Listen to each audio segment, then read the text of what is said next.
السلام علیکم ورحمۃ اللہ۔ اعوذ باللہ من الشیطان الرجیم، بسم اللہ الرحمن الرحیم۔ الحمد للہ الذی ہدانا لہذا وما كنا لنهتدی لولا ان ہدانا اللہ، اما بعد۔ یس اَسہِ درس چھُ وٕنکٮ۪نس، یہِ چھُ اَسہِ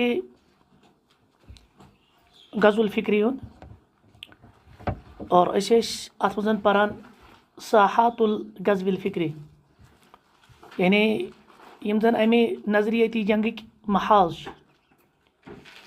تو ہم نے کہا ہم 4-5 محاذ پہ بات کریں گے۔ پہلا ہم نے پڑھا الساحۃ الاولیٰ، وہ تھا الاستشراق۔ تو اب ہم دوسرا محاذ پڑھ رہے ہیں جس کا نام ہے الاستعمار، یتھ أسۍ وَنان چھِ سامراجیت، یا انگلش میں کولونیلزم یا امپیرلزم، اس طرح کے الفاظ استعمال ہوتے ہیں۔ اور سابقہ درسس منٛز وَنیو اَسہِ اَمہِ استعمارٕکۍ یُس زن 16ہمہِ صدی پٮ۪ٹھ عیسوی اَمیُک آغاز گوٚو، پٔٹِکیوٗلرلی مُسلمانن خلاف چھِ یِمن 7 اہداف، اور تم تہِ ٲسۍ مرحلہ وائز۔ ایک ہدف یہ تھا کہ ہم، یعنی یہ جو سامراج تھے، خاص کر یہاں پہ برصغیر میں زیادہ پھر انگریز آ گئے، برٹشرز کا کنٹرول رہا تقریباً 200-250 سال تک۔ معاشی طور اور تجارتی طور پر ہم مضبوط بنے اور سیلف ڈپینڈنٹ بنے، اور دویم اس کی یہ جو اسلامک ورلڈ ہے، اس پہ ہمارا اقتصادی اور عسکری غلبہ ہو۔ پھر تیسرا یہ تھا کہ ہم تجارت اور اقتصاد پہ جب غالب ہوں گے تو پھر ہم اسلامی دنیا پر مسلط بھی ہوں گے، اسلامی دنیا ہماری زیر نگین رہے گا۔ اور اس وقت خلافت عثمانیہ تھا، لہٰذا خلافت عثمانیہ کا خاتمہ بھی ان کے آداب میں سے تھا، اور بے اس کی عالم اسلام کو ہم نیشن سٹیٹس میں ڈیوائیڈ کریں گے، ٹکڑے کریں گے، اپنے باؤنڈریز کے تحت رکھیں گے، تاکہ یہ کبھی کوئی مضبوط طاقت نہ بنے، یعنی جو ملت کا تصور ہے وہ نہ ابھرے۔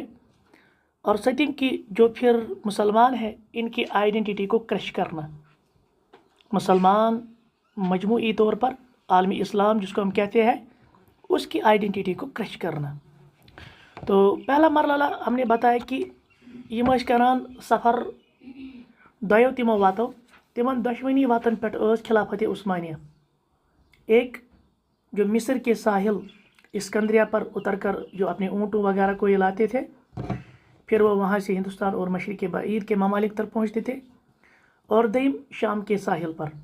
ان دونوں پر خلافت عثمانیہ تھی اس وقت، لہٰذا یمو کوٚر پتہٕ آلٹرنیٹ، أسۍ ہسا ژھانڈو تِم سمندری وتہٕ یمن وتن ہندس بنیادس پٮ۪ٹھ أسی پیٚیہِ نہٕ یمن اسلامی ممالکن یا خلافت عثمانیہ یا یپٲرۍ تھوڑا لوز آسہِ، کمزور پہلو آسہِ، ہم وہاں سے داخل ہوں گے۔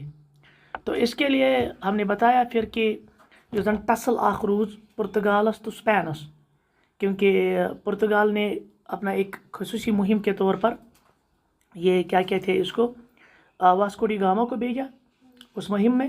اس نے وہ سمندری راستے تلاش کیے، اور اسپین میں اس وقت جو فرڈینینڈ تھے اور اس کی ملکہ زبیلا تھی، تو اس نے کرسٹوفر کولمبس کو بھیجا۔ پھر یہ کتنے خونخوار تھے اور کس ایجنسی کے تحت تھے، وہ ہم نے الحمدللہ اس پہ بات کی ہے۔ آج ہم بات کریں گے کہ جب یہ اسلامی دنیا کی اقتصادات اور عسکری جو، یعنی یہاں پہ جب برٹشرز کا قبضہ ہوا، خصوصاً برصغیر میں، جو اس وقت ہندوستان، پاکستان، بنگلہ دیش اور افغانستان تک تقریباً انہوں نے اپنے محاصرے میں لیا، اور اقتصادی طور پر بلاکیڈ ان کو کیا، اور پھر ڈائریکٹ ان پر راج کیا، جس کو ہم امپیرلزم کہتے ہیں۔ مختصر چیزیں ہم یہاں پہ ذکر کریں گے، کیونکہ یہ تجارتی سفر گو، یہ گو دو ملک ہند طرف ابتدائی طور، پتہ رلے 2-3 ملک، اکھ گو یہ پرتگال کی طرف، بیٚیہِ گو اسپین، کیونکہ اسپین میں اس وقت وہی فرڈینینڈ وغیرہ تھا، وہ بھی عیسائی کے انڈر تھا، اور پھر آگے جا کر فرانس والے بھی یہاں پہ آ گئے۔ تو ٹسل رہتی تھی بیچ بیچ میں پرتگالین، فرانسیسین، تو اسی طرح سے برٹشرز کے درمیان۔ لیکن ہندوستان میں سب سے پہلے، کیونکہ یہ ساری کے ساری استعمار ہے ہمارے لیے، ہم کوئی فرق نہیں کریں گے ان میں، چاہے پرتگال ہو، چاہے انگلینڈ ہو، چاہے اسپین ہو اس وقت، تو یہ سارے کے سارے ایک ہی سوچ کے تحت آئے تھے یہاں پہ، ہم نے ہندوستان پہ قبضہ جمانا ہے، ہم نے عالم اسلام کو زیر کرنا ہے، اور یہاں جو اقتصادی نیچرل ریسورسز ہے ان کو ہم نے ایکسپلائٹ لوٹنا ہے، اور یہاں پہ ہم نے یعنی ترقی کے نام پہ، ہاں سولائزیشن کے نام پہ ان کو اپنا غلام بنانا ہے۔ بہرحال سب سے پہلے یہ ہندوستان میں جب پرتگال کے جو یہ مہمیں تھی وہ خلیج فارس سے آئے، بحیرہ عرب تک آئے، اور 1515 عیسوی میں، کیونکہ ابتدا وہی سے ہوئی نا ان سمندری سفروں کے، یہ مسقط، ہرمز اور بحرین جیسی جو بندرگاہیں تھی، ٹھیک ہے، جو بندرگاہیں ہوتی ہے نا، اس پہ انہوں نے سب سے پہلے قبضہ جمایا، کیونکہ تک تو تھوڑا لوز خلافت عثمانیہ یا یہ خلافت عثمانیہ نیبر یہ علاقہ، تو وہاں پہ سب سے پہلے ان کو لگا کہ یہاں پہ ہم کنٹرول کر سکتے ہیں۔ پھر آگے جا کر یہ جب مہم یہاں پہ آ گئی، اس وقت ہندوستان، ان کو معلوم نہیں تھا ہندوستان کس چیز سے، پھر جب انہوں نے دیکھا یہاں پہ ہندوستان، اور یورپ میں کہا گیا پتہ ونان یورپس میں ہندوستان سونے کی چڑیا، کیونکہ یہاں پہ نیچرل ریسورسز بہت تھے، تو لہٰذا اس کو یہاں وہاں پہ لقب انہوں نے دیا یہ سا سونے کی چڑیا۔ اب یہ کس طرح آئے، کیونکہ ان ساحلوں پہ جو پرتگیز تھے، پرتگال کے جو تھے، وہ تجارتی راستے سے نفع کماتے تھے، اور ساتھ ساتھ میں یہ پرتگال نصرانیت تہ تبلیغ کران، کرسچینٹی ہز تہ تبلیغ کران۔ تو 16ویں صدی عیسوی میں ہالینڈ، جس کو آج نیدرلینڈ کہتے ہیں، ہالینڈ کے باشندے ویلنڈیزی اس کا نام تھا، ویلنڈیزی ڈچ، ٹھیک، اس نے 4 جہازوں کا بیڑا یعنی ان کے ساتھ یہاں پہ آئے، اور ام پتن گوئی ات مزن دخل، اور اس وقت یاد رکھیں آپ، یہاں پہ جو لودھی حکومت تھی، کیونکہ آپ جو ڈائناسٹیز پڑھتے ہیں نا تاریخ میں، مختلف ڈائناسٹی یہاں ہندوستان میں رہی، لودھی ڈائناسٹی وہاں ختم ہوئی تھی، اور مغلوں کی مضبوط حکومت، کیونکہ ابتدائی تھی، مغلوں کی ایک مضبوط حکومت قائم ہوئی تھی، مگر ان پرتگیزن آو نہ موقع، کیونکہ یہ ہالینڈ سے آئے تھے، کیونکہ یہ تاجر تھے، بظاہر تجارت کرنے آئے تھے، مگر اس اصل ہو پتکن مشن کہ ہم نے قبضہ کرنا ہے، ان کو غلام بنانا ہے، مغلن ہز یپ مضبوط حکومت، لہٰذا یہ اس میں کامیاب،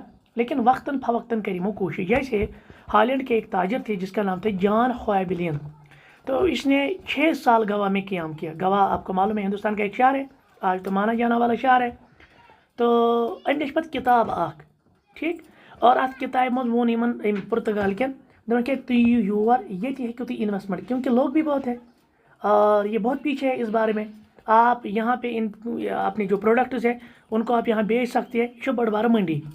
تو پھر کیا ہوا، تو پرتگال میں پھر ایک انہوں نے ایک کمپنی یہاں پہ پھر لانچ کی، میں تو یہ تمہیں وقت گۄڈنِچ فیکٹری، گۄڈنِچ انڈسٹری، اس کا نام انہوں نے کیا رکھا، United East India company of Netherland, کیونکہ اس کو نیدرلینڈ بھی کہتے ہیں نا، تو نیدرلینڈ ایسٹ انڈیا کمپنی کے نام سے یہاں پہ، جس کو Dutch East India company English میں کہتے ہیں، گو باضابطہ طور پر لوگ یہ میں تجارت کروں، ٹھیک، اور یورپ میں اس کے چرچے تھے، اس کو سونے کی چڑیا کہا جاتا تھا، اور یورپی تجار جو تھے وہ یہاں تجارت کے غرض سے بھی آتے تھے، مقصد ان کو یہاں پہ غلام بنانا تھا، لیکن ات اسناس مز گو اخ معاملہ کہ جو یہ ہالینڈ کے تھے، انہیں پرتگال سے آئے تھے، تو انہوں نے کیا کیا، انہوں نے جو یہاں پہ مسالہ وغیرہ ان کی قیمتیں بڑھا دی، اور یہ تھے آلریڈی لندن پہ آمت کیا تاجر، تمو کر احتجاج، آو مسو سمجھ، تقریباً یہ 1599 کی بات ہے، 1599 عیسوی، تو پھر ملک برطانیہ جو تھی نا، تو اس نے اجازت نامے سے یہاں پہ ایسٹ انڈیا ٹریڈنگ کمپنی، یعنی ایسٹ انڈیا ٹریڈنگ کمپنی، اس کی داغ بل، یعنی گو 1600 عیسوی میں شامل اصل ایسٹ انڈیا کمپنی یور، جس نے باضابطہ طور پہ پھر قبضہ کیا، وہ ہم نے اس سے پہلے بھی دیکھا، گو وہیں آئی 2 کمپنی، اخ آئی کتچ پرتگالچ، ہالینڈ یا نیدرلینڈ، جس کا نام تھا ڈچ ایسٹ انڈیا کمپنی، اور دوسرا یہاں پہ کون آئے، انگلینڈ سے آئے، ملکہ برطانیہ جو تھی، برطانیہ کی ملکہ تھی، تو اس کے اجازت نامے سے اس کا نام رکھا گیا ایسٹ انڈیا ٹریڈنگ کمپنی، اس کی داغ بیل ڈالی یہاں پہ، اور 15 ورین خطر تھوک یمن کہ ات من نسا روز کن قسم کھانا پتکن سو پابندی، اور یم سے امپورٹ ایکسپورٹ معاملہ یمن ہسا روزن تم حقوق کلیئر۔ تو جب انہوں نے یہاں پہ تجارت شروع کر دی، تو ان کا ایک نمائندہ تھا انگلینڈ کا، اس کا نام تھا کیپٹن ہاکنز، ٹھیک، کیپٹن ہاکنز، اس کو روانہ کیا، اور سب سے پہلا اس کا جو جہاز ہے نا، وہ 1608 عیسوی میں سورت، یہ آج گجرات میں ہے سورت، تو یہاں بندرگاہ ایک تھی، تو وہاں پہ یہ رکے، اور پھر یہ مغل بادشاہ اس وقت یہاں پہ جو تھے نا، جس کا نام تھا نور الدین جہانگیر، ہم جہانگیر کے نام سے جانتے ہیں، پورا نام تھا نور الدین جہانگیر. اچھا لیکن یاد رکھیے آپ کی نا میں مغلز اسٹرانگ، انہوں نے بہت کوشش کی کہ ہم یہاں پہ اپنے طریقے سے تجارت کریں، ہم یہاں پہ اپنے طریقے سے یہاں جو اجارہ داری ہونی چاہیے، مونوپولی ہماری ہونی چاہے، وہ ہم کریں. تو ہم بات کر رہے تھے کہ یم ساتن انگریزن ہند اخ نمائندہ کیپٹن ہاکنز، اس کا جو جہاز ہے نا 1608 عیسوی میں سورت کی بندرگاہ پہ وہاں رکا. اس وقت یہاں پہ جو مغل امپرر میں سے جس کا نام تھا بادشاہ نور الدین جہانگیر، ٹھیک، جس کو ہم جہانگیر کے نام سے جانتے ہیں، یہ کریے واریاہ کوشش کی، اج دی اجازت تو ہم یہاں پہ اپنی کمپنی ڈالیں گے. لیکن پرتگالی جو تھے نا پرتگیز، تمو کور بادشاہ ستن اسے جو ہم کہیں گے کان بر دیے، نتیجتاً تم کور یمن ستن جو اجازت اوسن دیتمت سہ کور منسوخ، اور یہ 1611 کی بات ہے. لیکن پھر مزید 1618 عیسوی میں جہانگیر نے ان کو اجازت دی اور کہا کہ آئندہ جو ایسٹ انڈیا کمپنی، کیونکہ یہ فتنہ آگ دیتی توے پیو امس بند یہ کرن، تو ایسٹ انڈیا کمپنی جو تاجر تھے نا، یہ ہندوستان میں آزادانہ طور پر تجارت کریں گے، یہ دیت پتہ جہانگیرن اجازت. لیکن جب عالمگیر کا وقت آ گیا، ٹھیک ہے، عالمگیر جس کو ہم کہتے ہیں اورنگزیب، تو اس کے دور میں اس نے باپا، کیونکہ وہ تھوڑا نبز شناس تھے، تم موپ کہ یورپی زن یور آئی نا یم تاجر ہندوستان پہ، تو یہ شاید یہاں پہ سیاست میں بھی دخل اندازی کر رہے ہیں. ام دیت حکم اورنگزیب عالمگیرن، دپن یس تہ یہ ہندوستانس مز انگریز تاجر اس کو باہر نکالو، اس کو یہاں نہیں رہنے دو. یہ تقریباً 1668 عیسوی ہز کت، ٹھیک. تو کیونکہ ٹسل ہوتی تھی فرانس، ام پتہ فرانسک تہ آمت یور، فرانسیسیز اور برٹشرز کے درمیان جو تجار تھے ان کے درمیان ٹسل بھی ہوتی تھی تجارت میں. لہٰذا پھر اورنگزیب کو لگا نہیں یہ ایک سیاسی طاقت بن سکتے ہیں، کیونکہ یہ بڑا دور اندیش تھا. ام دیت حکم کی یم کڑک سعید، انہوں نے منت کی، سماجت کی، معذرت کی، ندامت کی، عاجزی کا اظہار کیا، اور پھر مغل حکومت میں ایک اعتماد انہوں نے جیتا انگریزوں. تو پتہ دیت کہ من بیت تبک نے تجارت کرو، لیکن سیاسی طور پر آپ دخل اندازی مت دو. نتیجہ درا 1667 عیسوی من گئی پتہ بیٚیہِ بحال ایسٹ انڈیا کمپنی، اور پھر انہوں نے اگلے ہی سال وعدہ خلافی کی، اور ان کا جو بنگال میں انہوں نے ایک قبضہ کرنے کی کوشش کی. پھر سے جہانگیر نے ان کو وہاں سے نکالا. لیکن پھر سے کیا کہتے ہیں اس کو، حالات کچھ ایسے ہوتے ہیں نا، کچھ ساتھ سے حالات ان چیزوں ہند دارہ بدلاوا. کیونکہ 1707 عیسوی میں 1707 عیسوی میں عالمگیر کا فوت ہوا، یعنی اورنگزیب اس کا انتقال ہوا. نتیجہ درا یم پتن بادشاہ بنے نا، وہ جو اورنگزیب کی اولاد میں سے تھے ان میں پھوٹ پڑا، ایک من بھائی بن بادشاہ، بیک من بھائی بن بادشاہ. نتیجہ درا جس نے حکومت سنبھالی نا، تو وہ اس کا جانشین، اس کا نام تھا بہادر شاہ اول، وہ شیعہ بنے، سو بنے شیعہ. اور آپ کو معلوم ہے شیعہ مسلک جب اختیار کیا اس نے، تو اس نے اپنے سارے باپ کی جو محنت ہے نا اس پہ پانی پھیر دیا. اورنگزیب دور اندیش، لیکن یہ جو بہادر شاہ اول تھے یہ بالکل یعنی نااہل تھے، اور شیعہ مسلک جب اختیار بھی کیا تو اپنے سارے باپ کی جو محنت ہے نا اس کو تار تار کر دیا. نتیجہ درا 1740 عیسوی اندر کرناٹک، جس کو آج کرناٹک کہتے ہیں نا، تو کرناٹک کی ایک جنگ ہوئی. ایسٹ انڈیا کمپنی نے، اس نے فرانسیسی کو شکست دی. اب انہوں نے فرانسیسی کو یہاں سے باہر نکالا، کیونکہ انٹرنیشنل لیول پہ بھی ان دونوں درمیان ٹسل بھی تھی. اکہ اند فرانس یژھان دنیا پر قبضہ کرن، بیٚکہِ اند کس یژھان انگلینڈ قبضہ کرن، کیونکہ یہ جو ورلڈ سپر پاورز دو تھے نا اس وقت. تو یہاں فی الحال انہوں نے ہندوستان میں فرانسیسی کو شکست دی. گو وہاں کم روی تیل، اب یہاں پہ برٹشرز کے تاجر رہے، تجار رہے.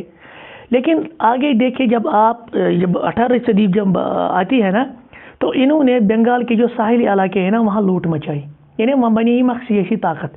اورنگزیب عالمگیر نے دورس تام ہیکن سیاسی طاقت بنت، کیونکہ اس نے اپنی دور اندیشی سے باپا تھا کہ کرنا فتنہ کھڑا، اس نے ان کو باہر نکالا تھا. لیکن یہ پتہ نااہل مگر امپرر آئے، تمو وچ یہ چیز، ان کو وقتی طور پر کچھ رعایتیں، کچھ چیزیں، منت، سماجت یا کوئی اور چیز، نتیجتاً نمن ملے یم چیز.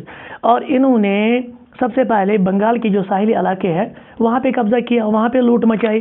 اور چلتے چلتے چلتے چلتے یہ کیا کرے، انہوں نے فورٹ ولیم کالج، جو آپ نے پڑھی ہوگی کہ فورٹ ولیم کالج، اس کو بھی انہوں نے مستحکم کرنا چاہا. اور اس وقت بنگال کے جو نواب تھے، کیونکہ باقی جو اسٹیٹس ہیں ان میں نواب ہوتے تھے، تو اس کا نام سراج الدولہ ہے، تو اس نے ان کو لگام دینے کی کوشش کی.